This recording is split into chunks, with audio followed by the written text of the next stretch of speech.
ഈശോയ്ക്കും മാതാവിനും ഹൃദയം നിറഞ്ഞ നന്ദി പറഞ്ഞുകൊണ്ട് ഞാൻ എൻ്റെ സാക്ഷ്യം തുടങ്ങുകയാണ്. എൻ്റെ പേര് ജൂബിത, ഇതെൻ്റെ ഭർത്താവ് ജോമോൻ. ഞങ്ങൾ വയനാട്ടിൽ നിന്ന് വരുന്നു. എൻ്റെ വിവാഹം കഴിഞ്ഞത് 2019 അതിനുശേഷമാണ് ഞാൻ OET പഠിക്കാൻ വേണ്ടി സ്റ്റാർട്ട് ചെയ്യുന്നത്. OET പഠിക്കാനായിട്ട് എന്നെ ഒരു ഇൻസ്റ്റിറ്റ്യൂഷനിൽ കൊണ്ട് ചേർത്തു. അവിടെ വെച്ചിട്ടാണ് ഞാൻ കൃപാസന മാതാവിനെക്കുറിച്ചും ഉടമ്പടിയെക്കുറിച്ചൊക്കെ അറിയുന്നത്. പക്ഷേ അതിൽ ഒരു പൂർണ്ണതയില്ലായിരുന്നു. അതിനുശേഷം ഉടമ്പടി ഞാൻ എടുത്തു. ഓൺലൈനായിട്ടായിരുന്നു ഉടമ്പടി എടുത്തിട്ടുണ്ടായിരുന്നത്. ആ ഉടമ്പടിയിൽ ഞാൻ പ്രാർത്ഥിക്കുക മാത്രമാണ് ചെയ്തത്. രാവിലെ 5:30 എഴുന്നേറ്റ് ഞാൻ പ്രാർത്ഥിക്കുമായിരുന്നു. പക്ഷേ അതിൽ കൂടുതൽ വേറെ നിബന്ധനകളൊന്നും ഞാൻ പാലിച്ചിരുന്നില്ല. എന്നിട്ട് ഞാൻ എക്സാം എഴുതി.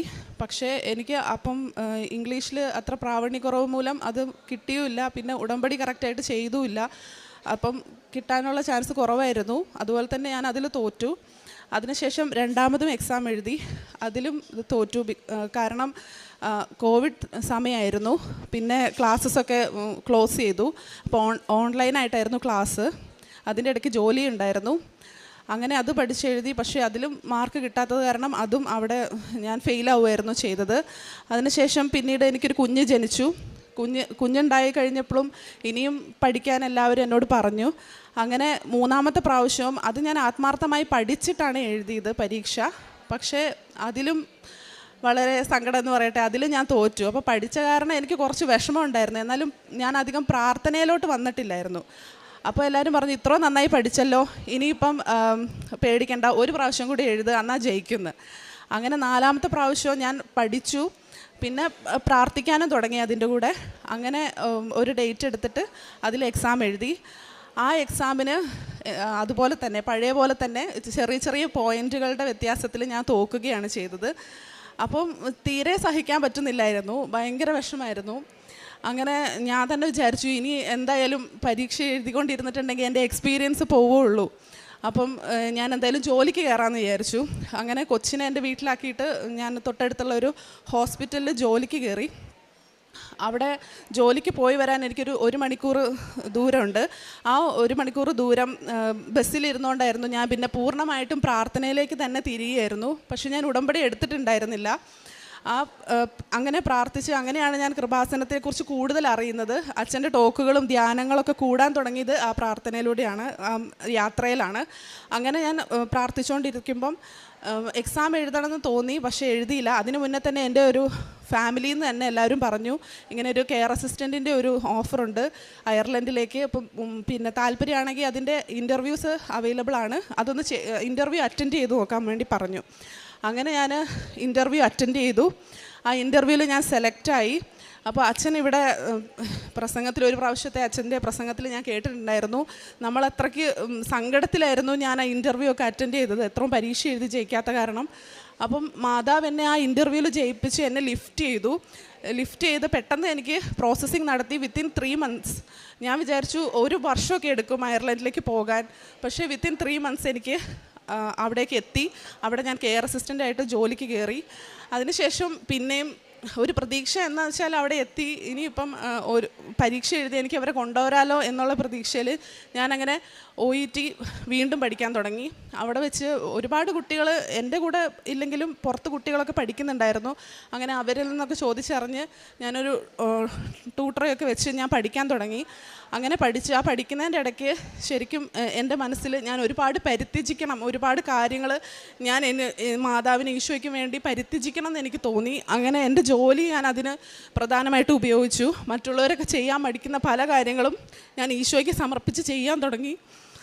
അങ്ങനെ ഞാൻ ആ പ്രാവശ്യം ജനുവരി 13 എൻ്റെ പരീക്ഷ, 2023. ആ പരീക്ഷയിൽ ഞാൻ എഴുതി. മാതാവിൻ്റെ എക്സാമിന് പോകാനിരിക്കുന്ന സമയത്ത് എൻ്റെ ഒരു ഫ്രണ്ട് വഴി എനിക്ക് അൺഎക്സ്പെക്റ്റഡ് ആയിട്ട് ഇവിടുത്തെ കാശുരൂപം കിട്ടി. ആ കാശുരൂപം കൊണ്ടാണ് ഞാൻ പരീക്ഷ എഴുതാൻ പോയത്. അതുപോലെ തന്നെ എൻ്റെ മമ്മി കൃപാസനത്തിൽ ഉടമ്പടി എടുത്തിട്ടുണ്ടായിരുന്നു. അതിൻ്റെ ഉപ്പ് കൊണ്ടാണ് ഞാൻ അയർലൻഡിലേക്ക് പോകുന്നത്. ആ ഉപ്പും കൊണ്ട് ഞാൻ പരീക്ഷയ്ക്ക് പോയി. അവിടെ വെച്ച് എല്ലാ പേപ്പറിലും ഞാൻ മാതാവിൻ്റെ കാശുരൂപം വെച്ച് പ്രാർത്ഥിച്ചു. എന്നിട്ട് പരീക്ഷ കഴിഞ്ഞിട്ട് ഇറങ്ങി തിരിച്ചു വരുമ്പം ഞാൻ ആ ഉപ്പ് അവിടെ ഇട്ടിട്ട് എല്ലാവരും ചെയ്യാറുള്ള പോലെ പ്രാർത്ഥിച്ചിട്ട് ഇട്ടു. എനിക്കിനി ഈ പരീക്ഷ എഴുതാൻ വയ്യ മാതാവേ, ഇനി എനിക്കിത് പറ്റില്ല എന്ന് പറഞ്ഞുകൊണ്ട് ഇട്ടു, നീ എന്നെ എങ്ങനെയും ജയിപ്പിക്കണം എന്ന് പറഞ്ഞിട്ട് അങ്ങനെ ഞാൻ ആ എക്സാം കഴിഞ്ഞ് പോന്നു, റിസൾട്ടിന് വേണ്ടി വെയിറ്റ് ചെയ്തു. റിസൾട്ട് വന്നു. നമ്മളെല്ലാവരും വിചാരിക്കും ഞാൻ ജയിച്ചു എന്ന്, പക്ഷേ ഞാൻ അതിന് തോക്കുകയാണ് ചെയ്തത്. എന്നിട്ട് ഞാൻ റീവാലുവേഷന് കൊടുക്കാൻ വരെ എനിക്ക് മനസ്സില്ലായിരുന്നു, അത്രയ്ക്ക് തകർന്ന അവസ്ഥയായിരുന്നു. എന്നിട്ടും ഞാൻ റീവാലുവേഷന് കൊടുത്തു. അതിനുശേഷം ഞാൻ എൻ്റെ ഹസ്ബൻഡിൻ്റെ അടുത്ത് ദുബായിലേക്ക് തിരിച്ചു പോയി. ലീവിന് ആനുവൽ ലീവ് ആയിരുന്നു. ആനുവൽ ലീവിലായിരിക്കുന്ന സമയത്ത് എൻ്റെ റിസൾട്ട് വന്നു. ആ റിസൾട്ടിൽ എൻ്റെ മാതാവ് 2 മൊഡ്യൂളായിരുന്നു ഞാൻ റീവാലുവേഷന് കൊടുത്തത്. ആ 2 ഒരെണ്ണത്തിന് എനിക്ക് 350 എബോവ് മാർക്ക് തന്ന് എനിക്ക് വിജയം നൽകി അനുഗ്രഹിച്ചു. അതിന് മാതാവിന്, ഈശോയ്ക്ക് ഞാൻ ഒരുപാട് നന്ദി പറയുന്നു. അതിനുശേഷം പിന്നെ എൻ്റെ പ്രോസസ്സിങ് സ്റ്റാർട്ട് ചെയ്തു. ആ പ്രോസസ്സിങ്ങുകൾ, നേഴ്സസിൻ്റെ പ്രോസസ്സിങ്ങുകളൊക്കെ കുറച്ച് തടസ്സങ്ങളായിരുന്നു. പിന്നീട് എൻ്റെ ഹസ്ബൻഡ് നാട്ടിലേക്ക് തിരിച്ചു വന്നു കുട്ടീൻ്റെ കൂടെ നിൽക്കാൻ വേണ്ടിയിട്ട്. ആ സമയത്ത് ഹസ്ബൻഡിൻ്റെ പെങ്ങളൊക്കെ മുഖേന എൻ്റെ ഹസ്ബൻഡ് ഇവിടെ വന്ന് ഉടമ്പടി എടുത്തു. ഉടമ്പടി എടുത്തത് തന്നെ എനിക്ക് ഭയങ്കര ഒരു അത്ഭുതമായിരുന്നു. ഹസ്ബൻഡ് ഉടമ്പടി എടുത്തത് എൻ്റെ ജീവിതത്തിൽ ഏറ്റവും വലിയൊരു അത്ഭുതമാണ് മാതാവ് ചെയ്തത്. അങ്ങനെ ഉടമ്പടി എടുത്ത് ഹസ്ബൻഡ് അതിലൂടെ പ്രാർത്ഥിക്കാൻ തുടങ്ങി. അങ്ങനെ ഞാൻ പരീക്ഷയ്ക്ക് പ്രിപ്പയറായി. ആപ്റ്റിറ്റ്യൂഡ് പരീക്ഷയായിരുന്നു. അവിടുത്തെ അയർലൻഡിൻ്റെ രജിസ്ട്രേഷൻ കിട്ടി. നേഴ്സാവണമെങ്കിൽ ആ പരീക്ഷ നമ്മൾ പാസ്സാവണം. അങ്ങനെ അത് ഞാൻ ആത്മാർത്ഥമായിട്ട് എപ്പോഴും ഞാൻ പഠിക്കുമായിരുന്നു. പക്ഷേ എനിക്ക് ഭയങ്കര ഗ്രേസ് കുറവുണ്ടായിരുന്നു. അത് എൻ്റെ ജീവിതത്തിൽ വേറെ എന്തോ കാരണങ്ങൾ കൊണ്ടാണെന്ന് തോന്നുന്നു. പക്ഷേ ഞാനിങ്ങനെ ഒരുപാട് പിന്നെ പരിത്യജിച്ച് പഠിക്കാൻ തുടങ്ങി. പഠിച്ച് എക്സാം ഡേറ്റ് എടുത്തു. എക്സാം ഡേറ്റ് എടുക്കാൻ തന്നെ എനിക്ക് കൺഫ്യൂഷനായിരുന്നു. ഡേറ്റ് എങ്ങനെ എടുക്കണം? ഇത് 2.5 ലക്ഷം രൂപ കൊടുത്ത് എഴുതുന്ന പരീക്ഷയാണ്. അപ്പോൾ നമ്മൾ നന്നായി പ്രിപ്പയർ ചെയ്യണം. അപ്പം എനിക്ക് ഭയങ്കര കൺഫ്യൂഷനായിരുന്നു. പിന്നെ ഇങ്ങനെ ഡേറ്റ് നീണ്ടുപോയിക്കൊണ്ടിരുന്നാൽ നമ്മൾ വീണ്ടും നമുക്ക് പ്രോസസ്സിങ് ചെയ്യേണ്ടി വരും. അത് കാരണം ഒരു ദിവസം പെട്ടെന്ന് എഴുന്നേറ്റപ്പം എൻ്റെ മനസ്സിൽ തന്നെ തോന്നി ഇന്ന് പോയി പൈസ അടച്ച് പരീക്ഷ എഴുതാൻ. അങ്ങനെ ഞാൻ ആ ദിവസം എന്നെ മാതാവ് കൊണ്ടുപോയി ബാങ്കിൽ പോയി ഞാൻ പൈസ അടച്ചു. അങ്ങനെ ഞാൻ ഡേറ്റ് എടുത്തു എക്സാമിന്. ഡേറ്റ് എടുത്തതിന് ശേഷം ഞാൻ പഠിക്കാൻ തുടങ്ങി. നന്നായി പഠിച്ചു. ഈ ഡ്യൂട്ടി കുറച്ച് ഹെവിയാണ്. നമ്മളിങ്ങനെ പ്രായമായവരൊക്കെയാണ് നോക്കുന്നത്. അപ്പോൾ നമുക്ക് ബോഡി പെയിനും എല്ലാം ഉണ്ട്. 12 hours ഡ്യൂട്ടിയാണ്. അപ്പോൾ വന്നു കഴിഞ്ഞിട്ട് നമുക്ക് പഠിക്കണം. എനിക്ക് 24 മണിക്കൂർ തികയാത്ത പോലെയായിരുന്നു പഠിക്കാൻ. കാരണം അവർ ടോപ്പിക്സൊക്കെ എപ്പോഴും മാറ്റിക്കൊണ്ടിരിക്കുന്ന കാരണം എല്ലാം പഠിക്കണമായിരുന്നു. അങ്ങനെ എക്സാം ഡേറ്റ് വന്നു. ഞാൻ ഇതുപോലെ തന്നെ എനിക്ക് കാശുരൂപം എൻ്റെ വീട്ടിൽ നിന്ന് എനിക്ക് അയച്ചു തന്നു. അതും ഉപ്പുമായിട്ട് ഞാൻ പരീക്ഷയ്ക്ക് പോയി. അവിടെ ചെന്ന് ഒരുവിധം ഞാൻ എല്ലാം അറ്റൻഡ് ചെയ്തു. എല്ലാം എൻ്റെ 10 മിനിറ്റിനുള്ളിൽ ഓരോ മൊഡ്യൂളും തീർക്കണം. 14 മൊഡ്യൂളാണുള്ളത്, 14 സ്റ്റേഷൻസ്. അത് 14 എണ്ണം ഞാൻ 10 മിനിറ്റിനുള്ളിൽ തീർത്തു. പിന്നീട് റിസൾട്ട് വന്നു. ഞാൻ വിജയിക്കുമെന്ന് തന്നെയായിരുന്നു ഞാൻ വിചാരിച്ചത്. പക്ഷേ അതിൽ ഞാൻ 3 സ്റ്റേഷൻസ് എനിക്ക് പോയി. അപ്പോൾ ഒരു സെക്കൻഡ് ചാൻസ് ഉണ്ട്. ആ 3 എണ്ണം മാത്രം എഴുതിയെടുക്കാം. ആ സെക്കൻഡ് ചാൻസിൽ നമുക്ക് കിട്ടിയില്ലെങ്കിൽ പിന്നെ നമ്മൾ 2.5 ലക്ഷം രൂപ അടച്ച് എല്ലാ പ്രോസസ്സിങ്ങും ഒന്നും കൂടെ ചെയ്തിട്ട് പിന്നെ എഴുതേണ്ടി വരുമായിരുന്നു. പക്ഷേ എനിക്കത് ഭയങ്കര ഒരു ദുഃഖമായിരുന്നു. എപ്പോഴും ഈ തോൽവിയാണ്. ഇതിലെങ്കിലും ഞാൻ ഫസ്റ്റ് അറ്റംപ്റ്റ് ജയിക്കുമെന്നാണ് ഞാൻ വിചാരിച്ചത്. പക്ഷേ അത് നടന്നില്ല. എന്നാലും ഞാൻ മാതാവിനോട് പറഞ്ഞു, എൻ്റെ മാതാവ് ഇനി ഒരു പ്രാവശ്യം കൂടി പ്രോസസ്സിങ് ചെയ്യാൻ എനിക്ക് പറ്റില്ല, ഈ സെക്കൻഡ് അറ്റംപ്റ്റിൽ എനിക്ക് അത് തരണേന്ന് പറഞ്ഞ് പ്രാർത്ഥിച്ചു. അങ്ങനെ സെക്കൻഡ് അറ്റംപ്റ്റിൽ ഇതുപോലെ ഞാൻ പോയി, ഉപ്പ് കൊണ്ടുപോയി അവിടെ ഉപ്പിട്ട് പ്രാർത്ഥിച്ചു. അങ്ങനെ ഫസ്റ്റ് സ്റ്റേഷനിലോട്ട് ഞാൻ കയറുമായിരുന്നു. ആ ഫസ്റ്റ് സ്റ്റേഷനിൽ കയറിയ സമയത്ത് 10 മിനിറ്റിനുള്ളിൽ അത് നമ്മൾ പെർഫോം ചെയ്ത് കാണിക്കണം. അവരോട് എനിക്ക് കുറച്ച് കോൺഫിഡൻസ് ഉണ്ടായിരുന്നു. കാരണം ഞാൻ ഏകദേശം അറിഞ്ഞ എൻ്റെ മുന്നേ ഉള്ളവരോടൊക്കെ ചോദിച്ചറിഞ്ഞ ഏകദേശം ഒരു അറിയാവുന്നൊരു ടോപ്പിക്കായിരുന്നു വന്നിട്ടുണ്ടായിരുന്നു. അപ്പോൾ ഞാൻ വിചാരിച്ചു നന്നായി പെർഫോം ചെയ്യാമെന്ന്. അവിടെ ചെന്ന് 10 മിനിറ്റ് തികയുന്നതിന് മുന്നേ എനിക്ക് അത് തീർക്കാൻ പറ്റിയില്ല. അവരെന്നോട് പറഞ്ഞു നിൻ്റെ ടൈം കഴിഞ്ഞു, നീ പോകാമെന്ന്. അത് തീർക്കാൻ പറ്റാത്ത കാരണം ഞാൻ അത് തോറ്റു കഴിഞ്ഞാൽ പിന്നെ എല്ലാം പോയി. ഒരെണ്ണം പോയാൽ പോയി, 3 എണ്ണം കിട്ടുവാണെങ്കിൽ. പക്ഷേ അതിൽ നിന്ന് ഇറങ്ങി എനിക്ക് പിന്നീടുള്ള 2 സ്റ്റേഷൻസ് ഞാൻ എങ്ങനെ അറ്റൻഡ് ചെയ്തതെന്ന് എനിക്കിപ്പോഴും അറിയത്തില്ല. ഞാൻ കരഞ്ഞുകൊണ്ടായിരുന്നു അറ്റൻഡ് ചെയ്തിട്ടുണ്ടായിരുന്നത്. അങ്ങനെ തിരിച്ചു വന്ന് ഞാൻ വിചാരിച്ചു ഞാൻ എന്തായാലും തോക്കും. എൻ്റെ ഹസ്ബൻഡിനോടൊക്കെ വിളിച്ച് പറഞ്ഞു. അതിനെനിക്ക് ഒരു പ്രതീക്ഷയില്ല, 2 ലക്ഷം രൂപ ഇനി ഉണ്ടാക്കി നമ്മൾ പ്രോസസ്സിങ് ചെയ്യേണ്ടി വരുമെന്ന് ഞാൻ പറഞ്ഞു. അപ്പം ഹസ്ബൻഡൊക്കെ എന്നെ സപ്പോർട്ട് ചെയ്തു. നീ വിഷമിക്കണ്ട, അത് നീ എന്തായാലും ജയിക്കും. അങ്ങനെ ഞാൻ റിസൾട്ടിന് വേണ്ടി വെയിറ്റ് ചെയ്തു, പ്രാർത്ഥിച്ചു. അപ്പോഴാണ് ഇവിടുത്തെ അനുദിന പ്രാർത്ഥനകളുടെ ആ സെഷൻ തുടങ്ങിയത്, ഡെയിലി ബ്രെഡ്. അതപ്പം അതിൽ എല്ലാ ദിവസവും കൂടും. അതൊക്കെ കൂടുമ്പം എനിക്ക് ഭയങ്കര ഒരു പരിശുദ്ധാത്മ അഭിഷേകം, സ്തുതി അഭിഷേകം അങ്ങനെയൊക്കെ എപ്പോഴും അച്ഛൻ്റെ പ്രാർത്ഥന കൂടുമ്പോൾ എനിക്ക് അങ്ങനെ വരുന്നുണ്ടായിരുന്നു. അതുപോലെ തന്നെ പ്രത്യക്ഷീകരണ പ്രാർത്ഥന എന്ന് ഞാൻ ചെല്ലുമായിരുന്നു, കൃപാസന ഉടമ്പടിയിലല്ലെങ്കിലും. അതിനുശേഷം റിസൾട്ട് വന്നു. റിസൾട്ടിൽ ഞാൻ നോട്ട് സക്സസ്ഫുൾ എന്നാണ് പ്രതീക്ഷിച്ച് തുറന്നത് മെയില്. പക്ഷേ അതിലെനിക്ക് സക്സസ്ഫുൾ തന്ന് മാതാവ് എന്നെ രക്ഷിച്ചു. എനിക്കങ്ങനെ അയർലൻഡ് രജിസ്റ്റേർഡ് നേഴ്സായിട്ടാണ് ഞാനിപ്പോൾ നിൽക്കുന്നത്. അങ്ങനെ എനിക്ക് ഈ വലിയ അനുഗ്രഹം ഒന്നുമല്ലായിരുന്നു എന്നെ ഇത്രയും എത്തിച്ചതിൻ്റെ മാതാവിന്, ഈശോയ്ക്ക് ഞാൻ ഒരുപാട് നന്ദി പറയുന്നു. യേശു സ്വസ്ത്രം, യേശുവെ നന്ദി. ഞാൻ ഉടമ്പടി എടുക്കുന്ന സമയത്ത് എനിക്കൊരുപാട് ശാരീരിക ബുദ്ധിമുട്ടുകളുണ്ടായിരുന്നു. ഞാൻ ഇവിടുന്ന് ഉടമ്പടി എടുത്ത് എൻ്റെ വീട്ടിൽ ചെന്ന് രണ്ടാമത്തെ ദിവസം തന്നെ എൻ്റെ കണ്ണ് മുകളിലേക്ക് ഉയർന്നു വന്നു. കണ്ണിൽ ഭയങ്കര നീര്. എന്താണ് കാരണം എന്നറിയുന്നില്ലായിരുന്നു. അപ്പോഴും ഞാൻ ഓർത്തു, ദൈവമേ, ഉടമ്പടി എടുത്തു, അതിൻ്റെ പിറ്റേ ദിവസം തന്നെ ഇങ്ങനെ ഒരു അസുഖം, എന്തു ചെയ്യും? അങ്ങനെ ഒരു 2-3 ഹോസ്പിറ്റലിൽ പോയി, ഒരു മരുന്നെല്ലാം തന്ന് അത് കുറഞ്ഞു. അങ്ങനെ ഒരു 2 ദിവസവും കൂടെ കഴിഞ്ഞപ്പോഴേക്ക് ഞാൻ എൻ്റെ വീടിൻ്റെ മേളിൽ നിന്ന്, ടെറസിൽ നിന്ന് താഴേക്ക് വീണ് എൻ്റെ ഒരു കൈ ഒടിഞ്ഞു. അപ്പോഴും ഞാൻ ഉറപ്പിച്ചു, ഉടമ്പടി എടുത്തുകൊണ്ടാണോ എനിക്കിങ്ങനെ വന്നുകൊണ്ടിരിക്കുന്നതെന്ന്. പക്ഷേ എനിക്കൊരു കാര്യം ഉറപ്പായി, ഉടമ്പടി എന്ന് പറയുന്നത് നമ്മൾ വിചാരിക്കുന്ന പോലെ വളരെ നിസ്സാരമായൊരു സംഭവമല്ല. ഒന്നിനു പുറകെ ഒന്നായിട്ട് നമ്മളെ പരീക്ഷിക്കാൻ വേണ്ടിയിട്ട് ഓരോ പ്രശ്നങ്ങൾ വന്നുകൊണ്ടിരിക്കും. നമ്മളത് തരണം ചെയ്യണമെന്ന് എനിക്ക് മനസ്സിലായി. പക്ഷേ ഞാൻ എൻ്റെ കൈ കെട്ടിക്കൊണ്ടിരിക്കുന്ന അവസ്ഥയിലാണെങ്കിൽ പോലും ഞാൻ ഉടമ്പടിയിൽ എന്താണോ അവർ പറഞ്ഞിരിക്കുന്നത് ആ കാര്യങ്ങളെല്ലാം ഞാൻ പാലിക്കാൻ മാക്സിമം ശ്രദ്ധിച്ചിരുന്നു.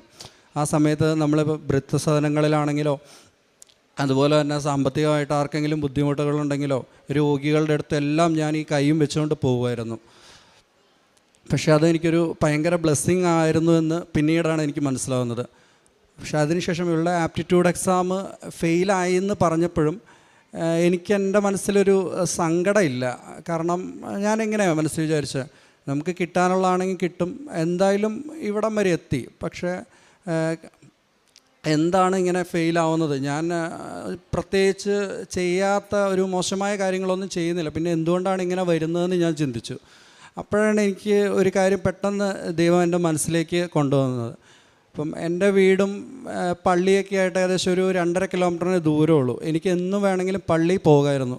പക്ഷേ രാവിലെ ഞാൻ ഉടമ്പടി പ്രാർത്ഥന കഴിഞ്ഞ് കഴിഞ്ഞാൽ എനിക്ക് പള്ളിയിൽ പോകുന്നൊരു ശീലമില്ലായിരുന്നു. പക്ഷേ അന്ന് മുതൽ ഞാൻ അങ്ങോട്ട് പള്ളിയിൽ പോകാൻ തുടങ്ങി. എല്ലാ ദിവസവും പള്ളിയിൽ പോകാൻ തുടങ്ങും. ഞാൻ ദൈവത്തോട് ഇങ്ങനെ പ്രാർത്ഥിച്ചു, ദൈവമേ, ഇവളുടെ കഴിവുകൊണ്ട് ഇനി എന്തായാലും ഇത് കിട്ടാൻ പോകുന്നില്ല, അങ്ങയുടെ കാരുണ്യം കൊണ്ട് മാത്രമേ ഇനി പരീക്ഷ ജയിക്കാൻ പറ്റുള്ളൂ എന്ന്. അങ്ങനെ ഞാൻ എല്ലാ ദിവസവും പ്രാർത്ഥിക്കുകയും ചെയ്തു, എല്ലാ ദിവസവും പള്ളിയിൽ പോവുകയും ചെയ്തു.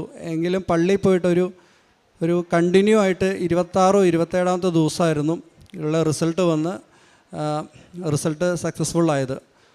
എത്ര മാതാവിനോട് നന്ദി പറഞ്ഞു കഴിഞ്ഞാലും തീരെയല്ല. എന്നും ഈ കടപ്പാട് മാതാവിനോടുണ്ടാവും. എല്ലാവരുടെയും ആവശ്യങ്ങൾ മാതാവ് നടത്തി തരാൻ ആത്മാർത്ഥമായി പ്രാർത്ഥിക്കുന്നു. പിന്നെ ഞാൻ കാരുണ്യപ്രവൃത്തികൾ ചെയ്തിട്ടുണ്ടായിരുന്നു. കൃപാസനത്തിൻ്റെ പത്രങ്ങൾ എല്ലാ വീടുകളിലും കൊണ്ടേ കൊടുക്കുമായിരുന്നു. അതൊരു നല്ലൊരു പുണ്യമായിട്ടായിരുന്നു ഞാൻ കണ്ടുകൊണ്ടിരുന്നത്. ഞാൻ എല്ലാവരോടും പറയുകയാണ്, നമ്മൾ മാക്സിമം പത്രം, എനിക്ക് ആദ്യമൊക്കെ പത്രം ഇടുമ്പോൾ ഭയങ്കര നാണക്കേടായിരുന്നു. ഒന്നാമത് ഞാനൊന്ന് അങ്ങനെയൊന്നും ചെയ്തിട്ടില്ല. എന്താ പറയുക, ഒരു ആൾക്കാരോട് ഒരു ആത്മീയമായിട്ട് സംസാരിക്കുകയോ. അപ്പം ഞാനിത് കൊണ്ടേ കൊടുക്കുക എന്ന് പറയുമ്പോൾ ഞാൻ എൻ്റെ മനസ്സിൽ ചിന്തിക്കുന്നത് ഇവരെന്നെക്കുറിച്ച് എന്ത് വിചാരിക്കും, അങ്ങനെയൊക്കെയായിരുന്നു ഞാൻ വിചാരിച്ചുകൊണ്ടിരുന്നത്. പക്ഷേ അത് നമ്മുടെ അനുഭവങ്ങളാണ്. ഓരോ ആളുകൾക്ക് ആ പത്രം കിട്ടുമ്പോൾ നിനക്കെന്താണ് കിട്ടിയത് എന്ന് ചോദിച്ച് അവരോടൊന്ന് സംസാരിക്കുമ്പോൾ തന്നെ നമുക്ക് മനസ്സിലായി എല്ലാവർക്കും ഇത് മനസ്സിലാക്കാൻ താല്പര്യമുണ്ട് എന്നുള്ള കാര്യങ്ങൾ. അപ്പോൾ